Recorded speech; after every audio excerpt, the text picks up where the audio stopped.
삶과 잠을 가꾸는 맘디터. 책 먹는 전두엽, 전두엽이 반응하는 독서와 낭독 시간입니다. 제가 며칠 전에 제임스 조이스의 더블린 사람들 중 죽은 사람들이라는 소설을 잠깐 낭독해 드렸는데요. 오늘은 제임스 조이스의 죽은 사람들을 분석한 강신주 작가의 감정 수업의 일부를 발췌해서 읽어 드리겠습니다.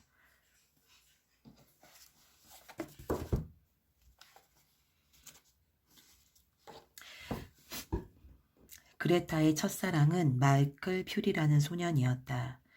그레타는 이 남편 게이브리얼의 아내예요.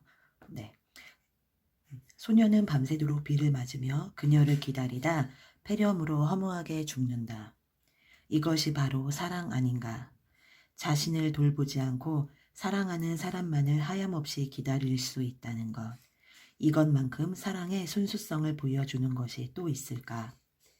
어느 여자가 이런 순수한 사랑의 기억을 선사한 남자를 잊을 수 있겠는가. 당연히 그레타도 여전히 그 소년을 그리워한다. 아니 정확히 말해 남편 게이브리얼이 순수한 사랑을 점점 잃어갈수록 그레타는 퓨리라는 소년을 더욱더 그리워하게 되었던 것이다. 이런 절절한 그리움이 마침내 겉으로 드러난 순간 게이브리얼은 억누를 수 없는 수치심을 느끼게 된다. 단순한 질투심에서 그런 것은 아니다. 오히려 지금 게이브리얼이 아내의 그리움을 통해 순수한 마이클과는 달리 자신은 너무나 속물이 되어버렸다고 느끼고 있다는 사실이 중요하다. 게이브리얼은 아내의 그리움이 결국 자신의 타락 때문이라는 것을 깨닫게 된다. 한때 가장 순수하게 아내를 사랑했던 자신은 어느 사이엔가 사라지고 그 자리에 더블린 관습에 찌든 누추한 속물이 들어선 것이다. 그가 수치스럽게 생각했던 것은 바로 이것이다. 어쨌든 지금 수치심을 통해 게이브리얼은 지금까지 자신을 옥죄고 있던 마비에서 천천히 풀리고 있다. 수치심이란 관문을 통과했을 때 게이브리얼은 어떻게 되었을까? 제임스 조이스는 마비에서 풀린 게이브리얼의 모습을 감동적으로 묘사하며 소설을 마무리한다. 옆에 누워있는 아내가 살고 싶지 않다고 말하던 연인의 눈을 그토록 오랫동안 마음속에 고스란히 담아두고 있었던가 하는 생각이 들었다. 게이브리얼의 눈에 눈물이 그렁그렁했다.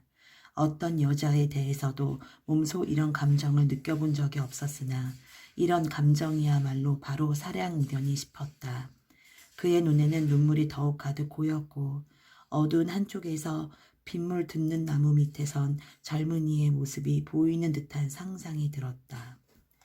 게이브리얼의 절절한 눈물에서 우리는 그가 어떤 마비 증세를 보이고 있었는지 짐작하게 된다. 그건 게이브리얼이 그녀를 자신만의 고유한 내면을 갖고 있는 하나의 인격체가 아니라 집안일을 돌보고 필요하면 자신의 욕정을 해소할 수 있는 아내로만 보았던 것과 관련이 있다. 그렇지만 이제 게이브리얼은 아내가 아니라 그레타를 발견한 것이다. 그에게 아내는 그의 뜻대로 되는 존재이지만 그레타는 자기만의 역사와 내면을 갖추고 있는 타자라고 할 수 있다. 더군다나 그레타의 내면은 자기처럼 더블린의 관습에 찌들지 않고 순수한 사랑을 품고 있는 고귀한 것이었다. 자신이 매너리즘을 상징한다면 그레타는 순수성을 상징했던 것이다. 게이브리얼이 발견한 것은 바로 이것이었다. 이 대목에서 게이브리얼은 자신을 속물 근성에서 구원할 수 있는 여신으로서 그레타를 재발견하고 있는 것이다. 그러니 어떻게 눈물이 나지 않을 수 있겠는가? 어떻게 그녀가 사랑스럽지 않겠는가? 그녀를 놓친다면 자신은 결코 더블린의 맛으로부터 구원받을 수 없다는 것을 게이브리얼은 너무나 잘 알게 되었으니까.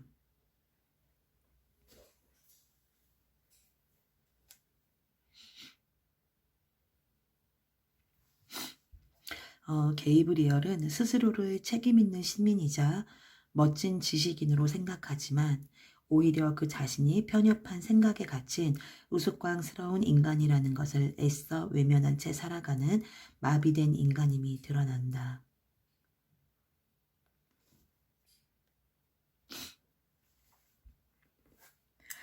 나와 가장 가까운 사람을, 그 사람은 자기만의 역사와 내면을 갖추고 있는 타자라고 발견을 하는 그 기적 같은 순간을 한번 상상해 보시면 좋겠습니다. 네. 며칠 전에도 읽어드렸는데 한 번 더 감정 수업의 뒷표지에 있는 글 읽어드리겠습니다. 감정을 죽이는 것 혹은 감정을 누르는 것은 불행일 수밖에 없다. 살아있으면서 죽은 척 하는 것이 어떻게 행복이겠는가. 그러니 다시 감정을 살려내야만 한다. 이것은 삶의 본능이자 삶의 의무이기 때문이다. 지금 우리의 삶은 과거보다 더 팍팍해졌다. 그만큼 우리에게 행복은 멀어질 수밖에 없다. 삶의 조건이 악화된 만큼 우리는 자신의 감정을 억압하기 쉬우니까. 슬픔, 비애, 질투 중의 감정도 우리에게 소중한 이유가 여기에 있다. 지금 불쾌한 감정에 사로잡혀 있기에 내일을 더 간절하게 기다릴 수 있으니까. 내일은 행복한 감정에 젖을 수도 있다는 설레는 마음. 이것이 어쩌면 우리가 계속 살아가고 있는 힘은 아닐까. 오늘 날이 많이 추워졌어요. 네, 많이 추워졌는데 저는 이렇게 날이 추워지면 제임스 조이스의 글이 많이 생각납니다. 그가 묘사한 더블린 사람들의 그 내면과 삶과 죽음이라는 차별 없이 동시에 그걸 덮어버리는 그 흰 눈이 쌓인 더블린의 풍경이 저한테 굉장히 강하게 각인된 것 같아요. 사실 오늘은 막심 고리키의 가난한 사람들을 읽어드리려고 했는데요. 이렇게 말씀드리고 보니 저는 뭐 무슨 사람들이라는 이야기를 좋아하는 것 같네요. 제가 사실 오늘 편집 마감이 있고 다음 주에도 또 한 권 마감이 있어요. 그래서 오늘 12시간 내내 10분에 한 장 이상씩을 막 작업해야 그 마감을 지킬 수 있는데 왜 시간에 쫓기다 보면 그 일이 더 하기 싫은 그런 마음이 있잖아요. 괜히 마감해야 되는데 막 청소 안 하던 청소하고 싶고 빨래 돌리고 싶고 지금 제 상태가 이렇습니다. 이 습관을 고치면 제 인생도 좀 달라지겠죠? 네, 나의 날개를 펴서 나만의 하늘을 향해 날아오르는 나비 독서. 네. 맘디터의 낭독은 이것으로 마치겠습니다. 내일 뵙겠습니다.